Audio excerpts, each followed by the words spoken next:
You find yourself in a city dedicated to love and an immense amount of faith. When you board one of the old cabs here that are driving around its streets, you are sure you'll be heading towards the moon.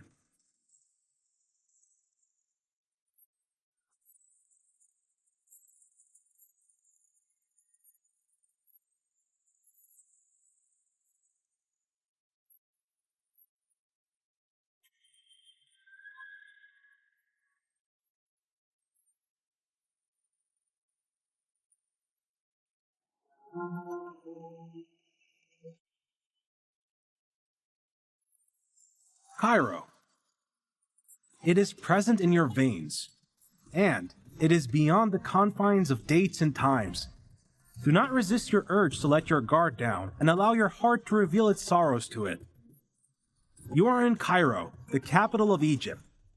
It is one of the most important centers of the religious, cultural, and political aspects of life. It is the center of Arab and Islamic civilization. You will not find anywhere else with so many religious and civil monuments whose architectural styles allow you to study the development of Islamic architecture. As the philosopher and historian Ibn Khaldun said while describing it, it is broader than all that is thought about it.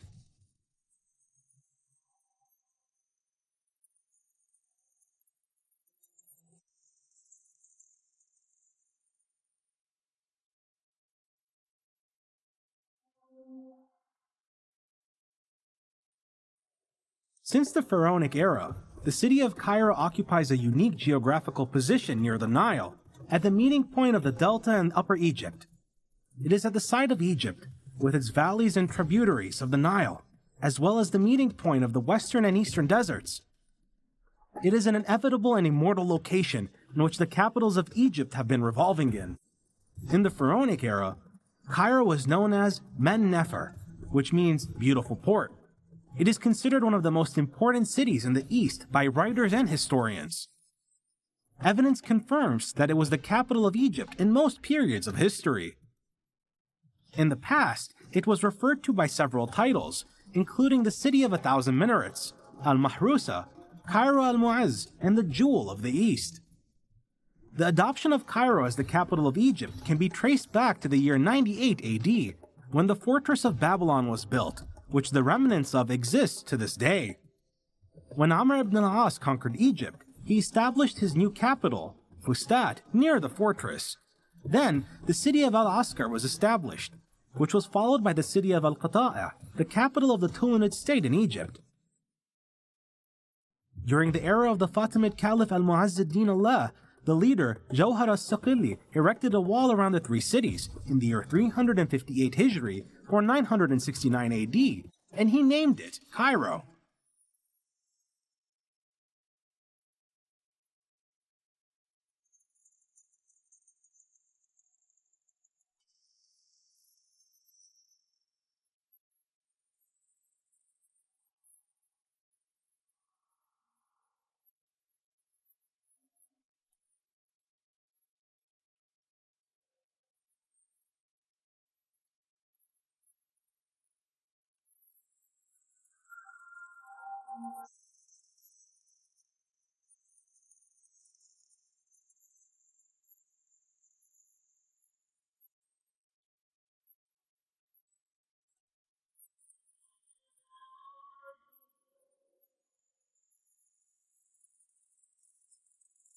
Its historical neighborhoods are distinguished and distinct, and they include Al-Hussein, Sayyida Zainab, Ad-Darb al-Ahmar, and Bab al-Sharia. There are buildings with huge wooden doors and mashrabiyas which date back to the Fatimid and Mamluk eras. The city of Cairo is famous for its popular atmosphere that is imbued with its fragrance of history and the aroma of heritage that is spread in all of its alleys and streets. The nightlife here is filled with a variety of fun and entertaining activities that typically take place in the cafes that attract visitors to view the Nile River in the evening.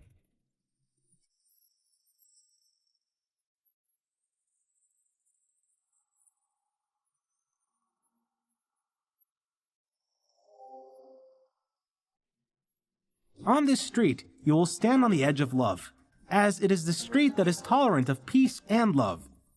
You can visit the mosques and monuments here without any issues. And you will also find the Amr Ibn Al-As Mosque. It is located in Old Cairo in Egypt, and it is the first mosque to be built in Egypt after the conquest of Amr Ibn Al-As in 20 Hijri or 641 AD.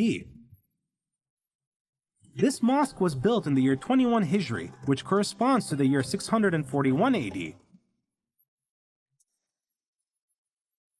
When it was built, it was a center for governmental affairs and the epicenter of the call to the Islamic religion in Egypt. Then, the city of Fustat, which is the first capital of Islamic Egypt, was built around it.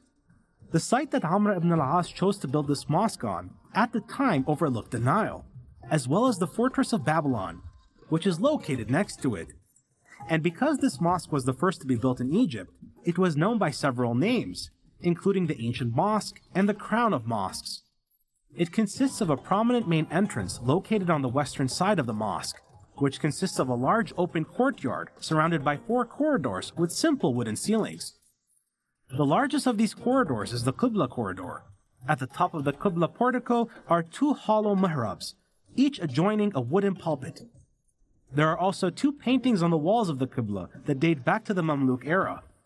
There is a dome in the northeastern corner of the Qibla portico, dating back to the era of Abdullah bin Amr ibn al-As. There is a dome in the middle of the courtyard that is built on 8 round marble columns. The windows of the old mosque were decorated with stucco ornaments, the remains of which are still present on the southern wall. As for the mosque's arches in the corridor to the Qibla portico, they are based on marble columns with different crowning pieces that were brought from ancient buildings. A building that summarizes history and time.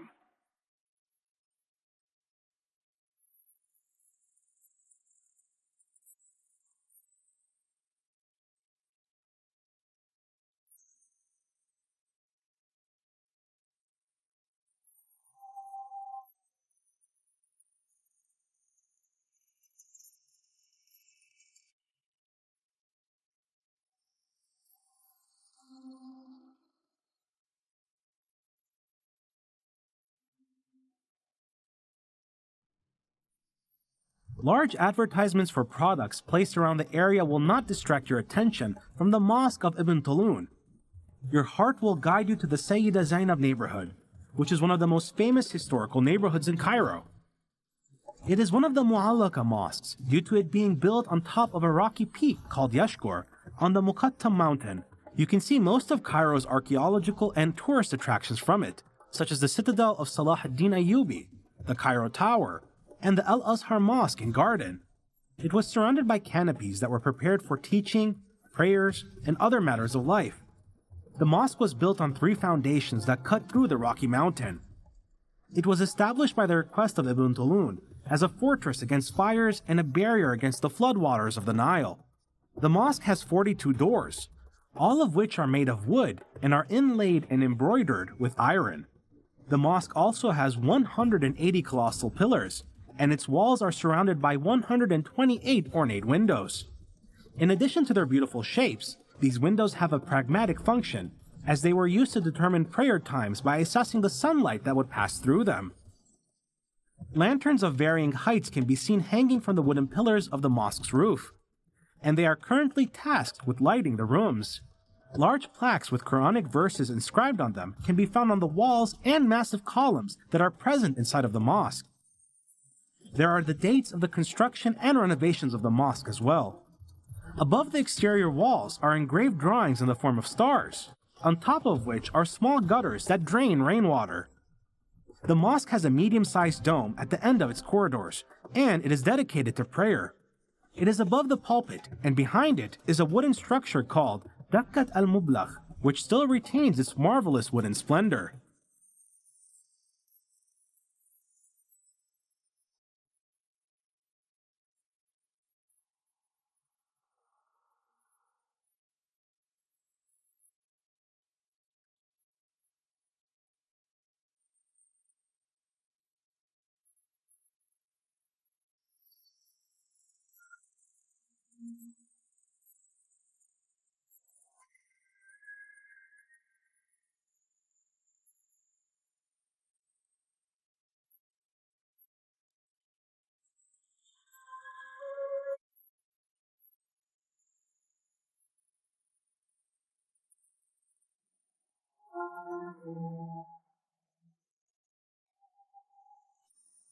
You will rush to meet it as if it was your long-lost home. After all, how could the Al-Azhar Mosque not be?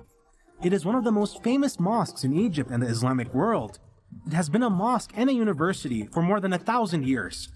It was established by Jawhar al-Saqili when Cairo was conquered in 970 AD by the order of Mu'azz-ad-Din Allah, the first of the Fatimid caliphs in Egypt.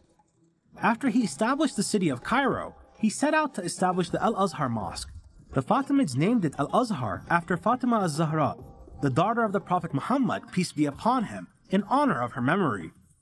The mosque is considered the second oldest continuously existing university in the world, after Al-Qarawiyyin University. Al-Azhar University was considered the first university in the Islamic world to study Sunni doctrine and Sharia, or Islamic law. The mosque was initially built in the form of a prayer hall, with 5 aisles and a modest central courtyard. It would be expanded several times, with several facilities that surrounded the original structure being added to it. The architecture of Al-Azhar is closely linked to the history of Cairo, as it has made use of materials that were present during the various periods of Egyptian history.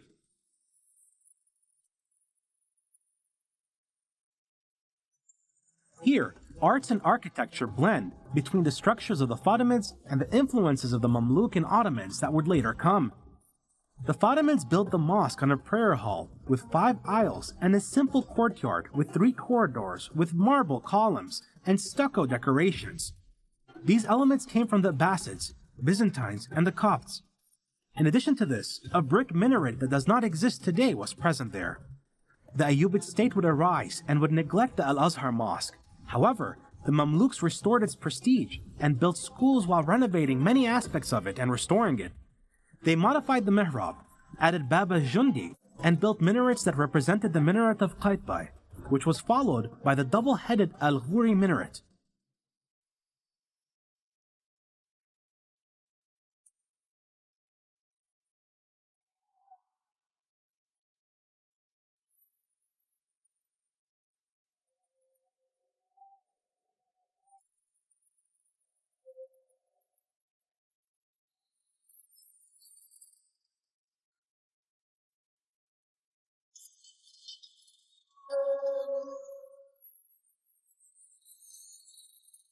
The Mosque of Muhammad Ali stands tall, awaiting your admiration. You can refer to it as the Alabaster Mosque. It received great attention since its stone foundation was first laid, and continues to do so to this day. The successors of Muhammad Ali Pasha were keen to be attentive to his mosque, ensuring its standing, adding minor modifications, and restoring it when necessary. They made it the headquarters for the celebration of annual religious occasions at the time. The original pulpit of the mosque was made of wood and is considered one of the largest pulpits among the Islamic mosques of Egypt. It has floral decorations that were influenced by the Baroque and Rococo styles that were commonly used in Ottoman architectures in the 18th century. The names of the 4 rightly guided caliphs are written on the spherical triangles of the Great Dome. In the southwestern corner of the House of Prayer is the tomb of Muhammad Ali Pasha. It consists of a marble composition surrounded by a gilded copper shrine with decorations that combine arabesque and Ottoman decorations that were influenced by Baroque and Rococo styles of decoration. The mosque has 2 soaring minarets located on both sides of the western facade of the House of Prayer, and they were built following the Ottoman style of minarets. There are also 365 mishkats present in this mosque, for the number of days present in a year. It was noted that they play musical melodies in a calming manner. The mosque was also distinguished by the sound of the echo and resonance that emits from it when voices were raised inside the prayer hall.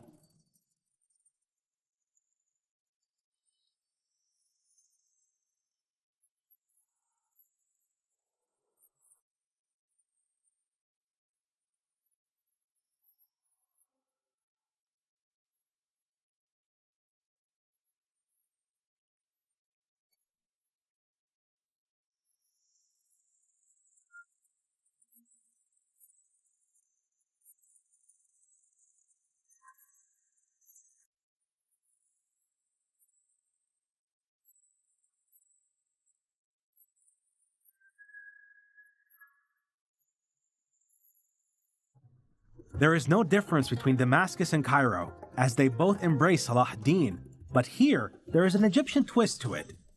It is a citadel that is over 900 years old.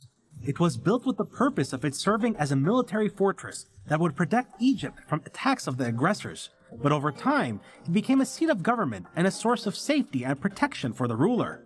Salah ad-Din al-Ayyubi was the most famous ruler of the Ayyubid state. It was his idea to build the citadel, and it was built in 572 Hijri, or 1176 AD. The citadel was built on one of the conical hills of the Muqattam mountain, which was called Rabwat as-Sawa. It served as a strategic and defensive site of the utmost importance for the cities of Old Cairo and Fustat, which is now known as the Citadel of Al-Khalifa. There are now some towers and walls around the citadel. Among these towers is the Muqattam Tower. It is a huge round tower that rises above the rest of the citadel's towers. Next to it is the Sufa Tower, which is a square building and consists of 2 floors. It is famous for its vaults and arrow slits that were used by archers. This tower represents a unique model in the architecture of military towers. On the inside, it is distinguished by its majesty and massive size. The towers follow along the citadel walls, but the Matar Tower is the most interesting of them. The tower was used to receive and send carrier pigeons that held messages to all parts of Egypt and the Levant, and it would receive incoming messages as well. Al-Ramla and Al-Haddad towers are the largest of the citadel towers and form the forefront of it, and any movement towards the citadel are monitored and dealt with through them. The castle also includes 4 palaces, 2 of which were built during the era of Muhammad Ali Pasha, the Haram Palace and the Al-Ablaq Palace, which dates back to the 14th century. It was built by Sultan Al-Nasir Muhammad Ibn Tulun, and it is located on the western side of the slope of the mountain that the castle is on. In addition to all of this is the Palace of Justice.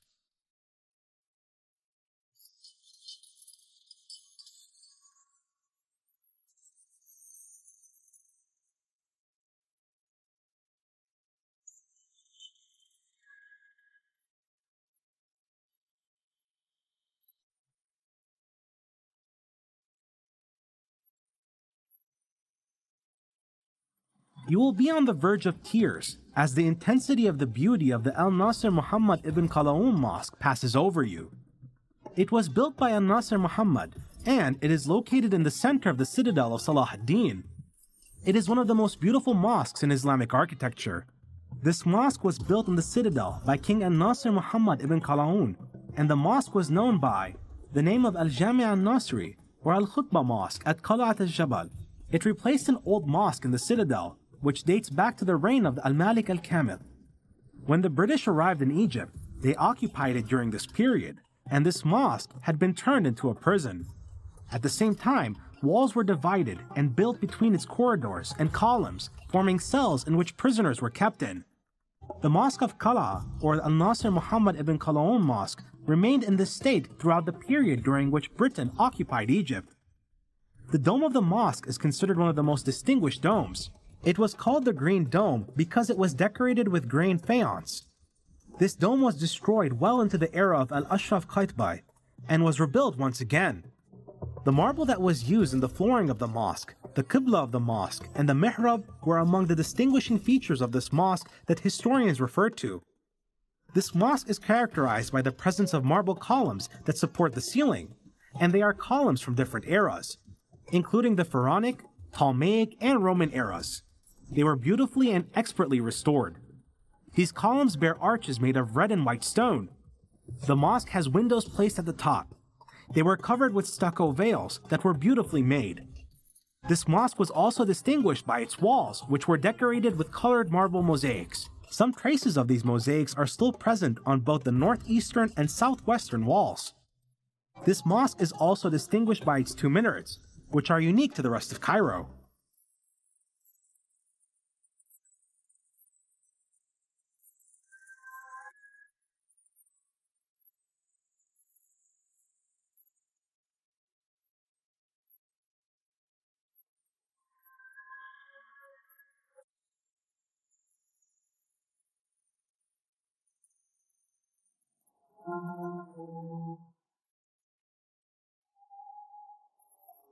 It is now harder for you to consider leaving Cairo, as it has compensated you for the many years you spent elsewhere.